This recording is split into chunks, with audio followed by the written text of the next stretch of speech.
Hello दोस्तों, आप देख रहे हैं दी डार्क नाइट मेरे यानी चिंटू के साथ। तो चलिए पढ़ते हैं आज की कहानी की ओर। मैं भूत प्रेतों की बातों में विश्वास तो नहीं करता था, मगर एक अमावस्या की रात मेरे साथ जो हादसा हुआ उसने मुझे इन सब बातों पर यकीन करने के लिए विवश कर दिया। दरअसल ये लगभग एक साल पहले की बात है। मैं बाइक से अपने गांव जा रहा था। मेरा गांव शहर से कुछ 50 किलोमीटर की दूरी पर ही था, इसीलिए मैं हर सप्ताह के अंत में अपने गांव चल जाया करता था। दरअसल मैं शहर में एक मेडिकल दुकान में काम किया करता था और साथ ही साथ अपनी पढ़ाई भी। मेरे घर की माली हालत कुछ खास अच्छी नहीं थी, इसलिए मुझे अपना खर्च खुद ही उठाना पड़ता था। एक बार ऐसे ही शुक्रवार की शाम को मैं अपने गांव जाने के लिए निकला। अगला दिन शनिवार था। उस दिन मेरे मेडिकल की क्लास नहीं थी और अगले सप्ताह मैंने दुकान में रविवार के दिन छुट्टी नहीं ली थी, जिस कारण इस सप्ताह में मैं शनिवार और रविवार दोनों दिन की छुट्टी ले सकता था, और मैंने लिया भी। वो शुक्रवार अमावस्या का दिन था, और जब मेरी माँ को पता चला कि मैं आज गांव आऊँगा तो मेरी माँ ने साफ मना करते हुए कहा, देखो बेटा, आज तुम मत आना क्योंकि आज अमावस्या है और ये दिन शुभ नहीं होता। मैंने माँ से कहा, अरे माँ, क्या आप भी ना, मैं इन सब चीज़ों में विश्वास नहीं करता, और वैसे भी अब तक मैं गांव आता था तो क्या कोई समस्या हुई मुझे? नहीं ना, तो इस बार भी कुछ नहीं होगा। मैंने अपनी माँ को मना लिया कि आज मैं गांव आऊँगा। मेरी माँ चाहती तो नहीं थी किसी अनहोनी का स्वागत करना, मगर मेरी जिद के आगे उन्हें भी हार माननी पड़ी। उस रात मैंने अपना काम खत्म किया और अपने बॉस को बोलकर निकल गया अपने गांव की तरफ। शहर से गांव के रास्ते में काफ़ी सारे घने जंगल है और मैं बेझिझक इस रास्ते से कई बार आना जाना कर चुका हूँ, मगर इस बार रास्ते का माहौल मुझसे कुछ और ही कह रहा था। इस बार रास्ते में एक अजीब सी खामोशी थी। ऐसा लग रहा था जैसे ये रास्ता मेरे गांव का नहीं बल्कि किसी और दुनिया में जाने का रास्ता हो। मैंने अपने घर में कॉल लगाया और अपनी माँ के साथ बात करता हुआ जा रहा था। मेरी माँ मेरी फिक्र कर रही थी, मगर मैंने उन्हें फिर से समझाया कि चिंता ना करें, मैं सही सलामत पहुँच जाऊँगा। इतना बोलकर मैंने माँ से कहा, चलो मैं अब मैं फ़ोन रखता हूँ।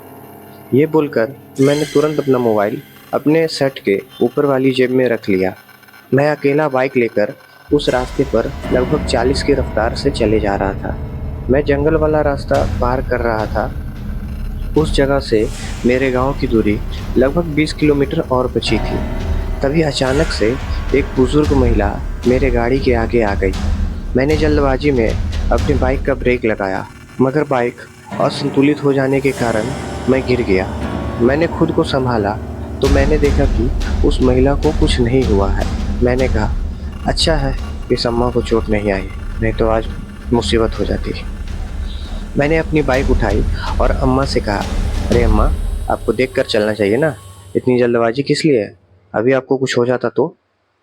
तब वो अम्मा बोली, माफ़ करना बेटा, क्या है ना कि मेरे पोते की तबीयत ज़रा ख़राब हो गई है, तो इसीलिए मैं जल्दी जल्दी अस्पताल जा रही थी डॉक्टर साहब को बुलाने। दोस्तों, उस समय मेरे दिमाग से ये बात निकल ही गया था कि मैं अभी एक जंगल वाले रास्ते से अपने गांव जा रहा था, और इतनी रात में इतने घने जंगल में भला कोई महिला कैसे आ सकती है। मैंने उस महिला से कहा, कहाँ है आपका पोता? चलिए, क्या पता मैं कुछ मदद कर दूं। इतना बोलने के साथ ही मैं उस महिला के साथ उसके घर की तरफ जाने लगा। उसका घर बहुत पुराना था, अंदर और बाहर दोनों जगह से। मैंने उसके घर के अंदर जाकर देखा तो खाट पर एक बच्चा लेटा हुआ था। वो बच्चा बहुत बीमार था और उसके पास से एक अजीब सी गंध आ रही थी, जिससे मुझे सांस लेने में भी परेशानी हो रही थी। मगर वो तो एक मरीज बच्चा था और इंसानियत के नाते उसका उपचार करवाना अब मेरी जिम्मेदारी बन गई थी। मैंने उस बच्चे को उसकी दादी के साथ अपने बाइक पर बैठाया और निकल गया अस्पताल जाने के लिए। मैं वापस शहर की तरफ जाने लगा, मगर उस महिला ने मुझे शहर के बदले जंगलों के पार एक अस्पताल होने की बात बताई। मुझे थोड़ा अजीब लगा, क्योंकि मैंने आज तक जंगल की दूसरी तरफ कोई अस्पताल भी है मुझे पहली बार पता चल रहा था। मैं उस महिला के कहे मुताबिक रास्ते पर चलने लगा। करीब 5 किलोमीटर बाद मुझे कुछ दूर में एक बिल्डिंग से रोशनी आती हुई दिखाई देने लगी। मैंने उस महिला से पूछा कि यही है अस्पताल क्या? तो उन्होंने हाँ में जवाब दिया और बाइक से उतर गई। मैं वापस जाने लगा था कि तभी मेरे सर पर किसी ने ज़ोर से मारा और मैं बेहोश हो गया। और जब मेरी आँख खुली तो मैंने पाया कि मैं किसी स्ट्रेचर पर लेटा हुआ हूँ। जब मैंने उठने की कोशिश की तो मैंने खुद को उस स्ट्रेचर से बंधा हुआ पाया। मैं समझ नहीं पा रहा था कि क्या हो रहा है। मैंने आसपास देखा तो मैं एक जर्जर इमारत के अंदर था। छत पर से खून की बूंदें टपक रही थी। दीवारों पर बहुत सारी खरोंचें थी। मुझे ये समझने में देर नहीं लगी कि इस हॉस्पिटल में ऊपरी ताकतों का बसेरा है और अब मैं किसी भारी मुसीबत में फंस चुका हूँ। मैंने खुद को नॉर्मल करने की कोशिश की। इतने में मुझे 2-4 कदमों की आवाज़ें मेरे कानों में आने लगी, जो कि मेरी ही तरफ बढ़ रही थी।